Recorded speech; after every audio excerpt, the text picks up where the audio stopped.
माँ तू सबसे प्यारी है, माँ तू जग में न्यारी है। माँ तू सबसे प्यारी है, माँ तू जग में न्यारी है। अपने आंचल में रखना, अपने आंचल में रखना, हमें वरदानों से भरना। माँ तू सबसे प्यारी है, माँ तू जग में न्यारी है। माँ तू सबसे प्यारी है, माँ तू जग में न्यारी है।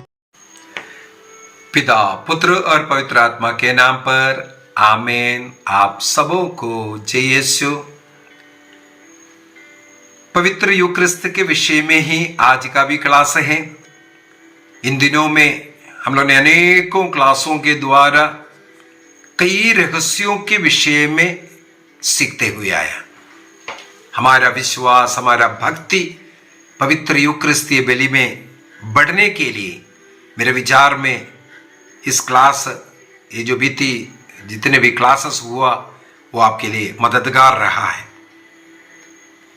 कुछ मेरे वाले महीनों पहले किसी भाई ने एक सवाल मेरे से किया था।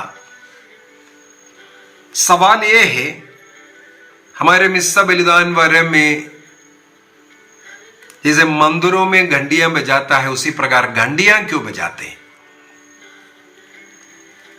मिस्सा बलिदान के दौरान घंटी का उपयोग क्यों बजाते रहता है? क्योंकि उन्होंने देखा मंदिरों में मूर्तियों की पूजा वगैरह, आरती वगैरह उतारता है, उस समय पर घंटियां बजाता है। देखो, कैथोलिक चर्च में भी इस प्रकार घंटियां बजाता है, प्रोटेस्टेंट लोग नहीं बजाते। बहुत अच्छा सवाल है। उस सवाल मेरे को मिलकर के कई महीना हो गया। मैं ऐसे एक अवसर का इंतजार कर रहा था। मेरे मन में उसी समय पर आया, पवित्र यूक्रिस्त के विषय में कुछ क्लास लेना है उस समय पर। और इस वर्ष जनवरी माह के पहले सप्ताह से हम लोग पवित्र यूक्रिस्त का ही क्लास सुनते आ रहा है। तो आज उस भाई का इस सवाल का जवाब देना चाहूंगा। पवित्र यूक्रिस्त बलि का कई चिन्ह के विषय में मैंने इससे पूर्व में क्लास ले चुका हूं। मिस्सा बलिदान के अंदर अनेकों चिन्ह हैं, अनेकों प्रतीक हैं। उन प्रतीकों के द्वारा कुछ सत्य की, कुछ वचन की, कुछ रहस्यों की खुलासा होता है। उदाहरण के लिए हमारे चर्चों में मिस्सा बलिदान के लिए कम से कम 6 मोमबत्तियां जलाने का नियम है। मिस्सा के लिए 4 कम से कम, और आराधना करते वक्त 6 मोमबत्तियां कम से कम जलाने का कैटेकिज्म ऑफ कैथोलिक चर्च एवं जो वतिकन सेकंड काउंसिल का मिस्सा बलिदान के विषय में जो टीचिंग है उसके अंदर दिया हुआ है। प्रभु का आदर सब देने के लिए मिस्सा अर्पित करते हैं। कम से कम 4, आराधना के समय पर कम से कम 6 मोमबत्तियों को जलाना। ये जो बल्ब वगैरह जला रहा है उसका गिनती नहीं होता है, मोमबत्तियां जलाने का नियम है। उसी प्रकार है, प्यूरीफायर का इस्तेमाल करते हैं। प्यूरिबल, वो भी देखा जाएगा तो हिंदुओं का आरती का समान है हमारे चर्च में भी। और बेल्स, घंटी, कई इस प्रकार चीजों को इस्तेमाल करता है। कुछ साइंस एंड सिंबल्स इस प्रकार हमें मिलेगा। हाथों को जोड़ करके प्रार्थना करना हो, या हाथों को उठा करके प्रार्थना कर रहा है, या हाथों को पुरोहित लोगों की ओर बढ़ा करके प्रार्थना कर रहा हो, सब देखो एक चिन्ह है, सिंबल है। उसका मीनिंग हमें समझने की जरूरत है। क्यों हाथ जोड़ रहा है, क्यों हाथों को उठा रहा है, क्यों हाथ हम लोगों की ओर बढ़ा रहा है, इन सब का अर्थ घुटना टेक रहा है, कभी खड़े होता है, कभी बैठता है, ये सब चिन्ह है, कुछ बातें इसके द्वारा हमें समझाता भी है। तो ये जो सवाल का जवाब एक दो और जोड़ करके, जैसे बेल का पूछा है, घंटी कब कब घंटी बजाता है, आप लोग सुन रहा है। सबसे पहले वो घंटी वहां पर बजाया आपको अलर्ट करने के लिए, सतर्क करने के लिए। जितने भी लोग वहां भाग ले रहा है उनको सतर्क कर रहा है। उदाहरण के लिए रोटी और दाकरस के ऊपर आशीष की प्रार्थना पढ़ते वक्त ये घंटी बजाता है। इसका मतलब आपको सतर्क कर रहा है, एक महत्वपूर्ण समय है, आप ध्यान यहां दो, ये बताने वाला एक अलर्ट घंटी सबसे पहले। दूसरा, इसके द्वारा ये घंटी बजाते हुए हम लोग प्रभु का आदर कर रहा है, प्रभु का आदर देने के लिए, जैसे ताली बजा रहा है या म्यूजिक बजा रहा है, उसी प्रकार एक प्रकार का म्यूजिक है, ताली है, बोल सकता है। बल आपको सबसे पहले सतर्क किया, घंटी सुन करके आप ध्यान देंगे। कहीं भी है, जैसे कोर्ट में होता है, अनेकों स्कूलों में होता है, सतर्क करने के लिए आपको कुछ संदेश दे रहा है, उसके द्वारा ध्यान देने के लिए आग्रह कर रहा है।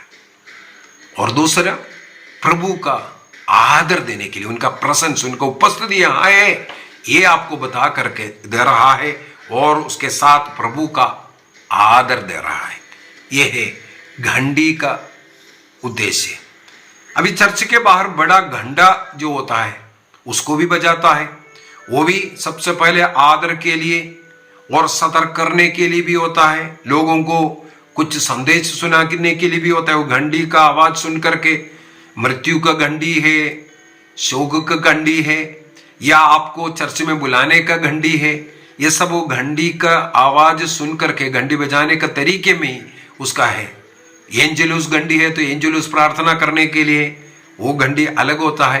तो जिसको वो चिन्ह मालूम है, सब उसके अनुसार सतर्क हो जाते हैं। दूसरी बात, मोमबत्तियां जलाने का नियम मैंने बोला। अगर मिस्र बलिदान है, कम से कम 4 मोमबत्तियां जला कर के रखना, आराधना के लिए 6 मोमबत्तियां जला कर रखना, ये सिखाते हैं। वतिकान सेकंड के अंदर जो यस्सी जो कहते हैं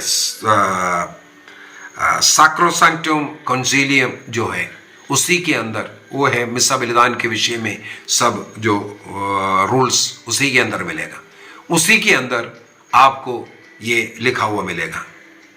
क्यों कैंडल्स?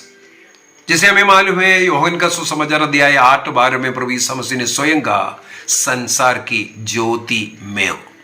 सबसे पहले मोमबत्ती जला करके रख करके प्रभु की उपस्थिति यहां है, इसको बताने के लिए, प्रभु की उपस्थिति को दर्शाने के लिए वहां पर मोमबत्तियां जला कर रख रहा है। जैसे हमें मालूम है दिन रात एक बत्ती जो जला कर रखता है, वहां पर प्रभु का टर्बनकल में प्रभु का उपस्थिति है, तो एक सैंक्चुरी लैंप हमेशा जला कर रखता है। वो लैंप क्या बताता है? प्रभु यहां उपस्थित है, आदर सम्मान देना है। केवल एक बत्ती हमें बहुत बड़ा एक संदेश दे रहा है। यहां मिस्सा बलिदान में भी इस प्रकार संसार की ज्योति प्रभु यीशु मसीह का उपस्थिति यहां है, ये बताने के लिए जलाना है। सेकंड, प्रभु का आदर सम्मान करने के लिए, प्रभु का उपस्थिति इधर है, इसलिए प्रभु का आदर करने के लिए हम लोग इस प्रकार जलाते हैं। तीसरे एक और,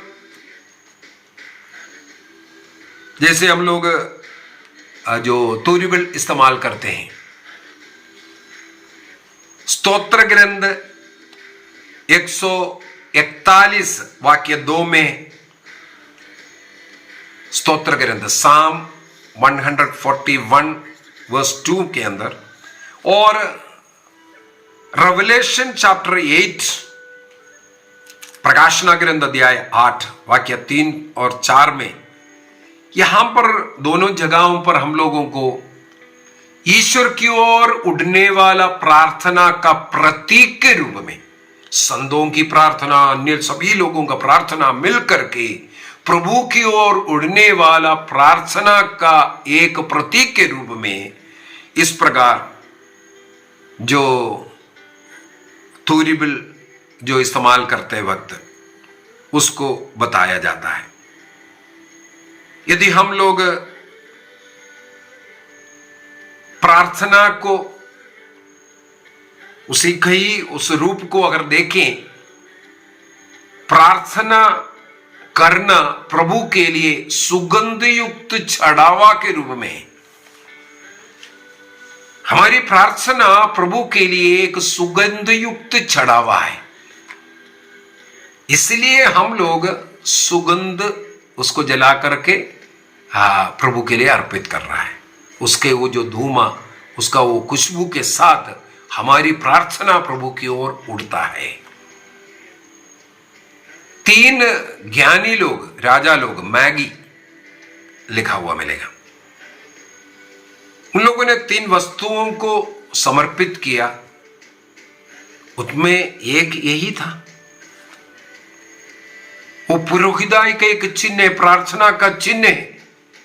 इसका मतलब प्रभु के लिए अर्पित करना। मैंने जो लेवी ग्रंथ का अध्याय 2 को जब 5 बलियों के विषय में सिखाया, उसके अंदर वाक्य 11, लेवी ग्रंथ अध्याय 2 वाक्य 11, जी हाँ, वहां पर हम लोग पढ़ते हैं, जब तुम होम बलियां अर्पित करते हैं, उसका बेखमीर हो, तुम प्रथम फलों के रूप में कुछ प्रभु को अर्पित करते हो, किंतु वे सुगंध युक्त चढ़ावा के रूप में है। इसलिए अन्य बलियों के साथ क्या क्या लेकर के आने, वाक्य 13 के अंदर नमक डालना है। मैंने उसका एग्जाम बता करके दिया, क्या है उसका नमक का मतलब, वो विधान का नमक है। जब तुम इसके लिए चढ़ावा लेकर के आता है, उसके साथ वाक्य 2 के अंदर, या वाक्य 2 में तेल डालना और लोबान साथ में लेकर के आना। देखो यहां पर नियम बनाया हुआ है, लोबान लेकर के आना। और इसके बाद पुरोहितों के लिए नियम था, जितने भी लोबान लेके आता है पूरे के पूरे लोबान को जलाना, क्योंकि वो प्रभु के लिए सुगंध युक्त चढ़ावा है। देखो नियम बनाया हुआ है, लोबान लेकर के आना चाहिए। इसका मतलब मिस्सा बलिदान में जो तूरिबिल जो उपयोग करता है, जो लोबान डाल करके जला करके तोरीफायर को इस्तेमाल कर रहा है, किस लिए?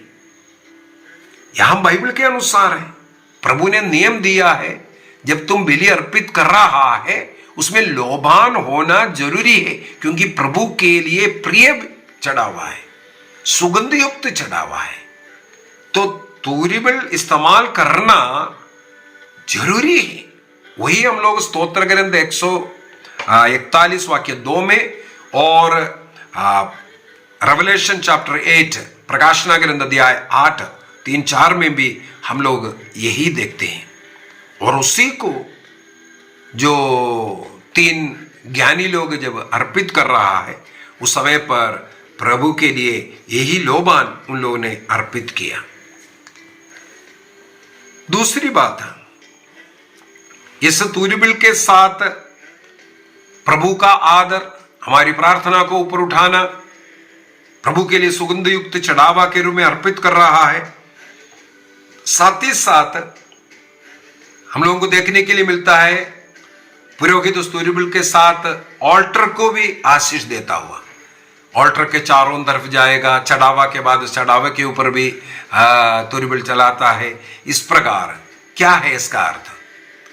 उस ऑल्टर को और उस बलि वस्तु को सैंक्टिफाई करते हुए, पवित्रीकरण करते हुए, उसका आदर करते हुए, उसके ऊपर ये तोरिबल चलाता है, क्या कारण है? मैंने पूर्व में भी क्लास में बताया था, ऑल्टर है, प्रभु का प्रतीक है, प्रभु का क्रूस का प्रतीक है, स्वयं प्रभु का प्रतीक है वो ऑल्टर। तो ऑल्टर में तोरिबल चढ़ाते हुए उसको सैंक्टिफाई करने का मतलब है प्रभु को इस प्रकार हम आदर दे रहा है, प्रभु को आदर देने के लिए इस प्रकार हम कार्य करते हैं। अगला एक और है, जहां कहीं भी एक पवित्र एटमॉस्फेयर बनाना है, प्रार्थना का एक माहौल बनाना है, वहां पर इस प्रकार का एक सुगंध आता है। विशेषकर हम लोगों का जो लोबान का जो सुगंध है, बहुत ही पवित्र सुगंध बोल सकता है। उस माहौल को बहुत ही प्रार्थना में भक्तिमय बनाने वाला सुगंध है इस लोबान का सुगंध। इसलिए चर्च में मिसा प्रार्थना आराधना के समय पर तोरिबल चलाते हैं और ये लोबान जला करके उस सुगंध के साथ उस एटमॉस्फेयर को पवित्र और प्रार्थना का माहौल बनाता है और उसके द्वारा प्रभु का आदर सम्मान भी होता है। कैथोलिक कलीसिया का धर्म शिक्षा ग्रंथ कैटेकिज्म ऑफ कैथोलिक चर्च 2763 2763 के अंदर इस प्रकार का जो इंसेंस के द्वारा लोबान जला करके या तोरिफेर के द्वारा जो स्वीट स्मेल जो सुगंध आता है और वो जो उसका धुआं ऊपर की ओर उठ रहा है, इसके द्वारा वहां उपस्थित लोगों में भक्ति बढ़ता है और ये सिंबलाइज कर रहा है कि हमारी प्रार्थना संतों की प्रार्थना, अन्य लोगों की प्रार्थना के साथ मिलकर प्रभु की ओर जा रहा है। ये है विश्वास में लाने के लिए भी इस्तेमाल कर रहा है, इसलिए ये करना उचित है। ये कैटेकिज्म ऑफ कैथोलिक चर्च। उसी प्रकार कैटेकिज्म ऑफ कैथोलिक चर्च 1138 में 1138 में लिखा है, इस प्रकार का जो तोरिफायर जो लोबान सब जला करके हम लोग एक आराधना का एक सिंबल मात्र है, एक चिन्ह है। इस प्रकार आराधना पवित्र बाइबल के अनुसार है, जैसे मैंने बोला है रेवलेशन चैप्टर 8 के अंदर, जो प्रकाशना ग्रंथ अध्याय 8 के अंदर हम लोगों को पढ़ने के लिए मिलते हैं। वहां पर स्वर्गीय आराधना के एक चिन्ह, स्वर्गीय आराधना में इस प्रकार लोबान जलाता हुआ सुगंध धुआं ऊपर उठता हुआ वहां स्वर्गीय आराधना में देखता है। उसी प्रतीक को हमारे इस धरती में उस स्वर्गीय आराधना का एक रूप है, एक चिन्ह है, ये आराधना उसमें भी इस्तेमाल करता है। और कैनन लो 835 से लेकर के 38 तक, कैनन लो 835 से 38 तक लिटर्जी में, आराधना में इस प्रकार का कई जो चिन्ह इसलिए दिया जाता है कि उसके द्वारा, उन चिन्हों के द्वारा लोगों को भक्ति में लेके आने के लिए, प्रभु की आराधना करने के लिए, विश्वास को बढ़ाने के लिए और उस स्वर्गीय आराधना को इस भूमि में भक्तजनों का आराधना में वो एक समान करने के लिए उस स्वर्गीय आराधना में इस्तेमाल करने वाला उन वस्तुओं को यहां पर भी बाइबल के अनुसार इस्तेमाल कर रहा है। तो हमारा चर्च, कैटेकिज्म ऑफ कैथोलिक चर्च हो या कैनन लो हो और बाइबल, हम लोगों को हमारे लिटर्जी में, हमारे आराधनाओं में इस प्रकार का साइंस सिंबल से इस्तेमाल करने के लिए आग्रह करती है। और बाइबल स्वयं हमें सिखाते हैं कि इस प्रकार का आराधना स्वर्गीय आराधना में होता है। तो हम लोग भी इस भूमि में आराधना करते वक्त कैंडल्स को जलाते हैं, घंटी बजाते हैं और तोरिबिल का इस्तेमाल करते हैं। आइए हम अपनी आंखें बंद करें, प्रभु को धन्यवाद दें। उस स्वर्गीय आराधना का प्रतीक इस भूमि में, हमारे चर्च में जो मिसा बलिदान की आराधना में भाग लेने का सौभाग्य प्रभु ने हमें दिया, और उनमें जितने भी ऐसा साइंस है, चिन्ह है, उसको समझते हुए उसके अनुसार हम भी कार्य करेंगे। वो सब हमारे भक्ति को बढ़ाता है, प्रभु की उपस्थिति को दर्शाता है। इसीलिए हमारे कैथोलिक चर्च की प्रार्थना में इतना भक्ति है, उस स्वर्गीय अनुभव होता है हम लोगों को। प्रभु को धन्यवाद दें। इस समय पर जितने भी लोग मुझे सुन रहा है, लोगों के लिए मैं प्रार्थना करता हूं, इन क्लासों के द्वारा पवित्र मिस्सा बलिदान के प्रति आपका भक्ति बढ़े, विश्वास बढ़े, और रोज उसमें भक्तिभाव से प्रार्थना करने का, भाग लेने का, प्रभु को ग्रहण करने का आपको प्रेरणा मिले। उसके द्वारा आपको और आपके परिवार को अनुग्रह, आशीष मिले। जितने भी लोग आप प्रार्थनाएं मांगे, सबों के निवेदनों को मैं समर्पित करता हूं। प्रभु आप सबों को आशीष दे, कृपा दे। पिता, पुत्र और पवित्र आत्मा के नाम पर आमीन। आप सबों को जय यीशु।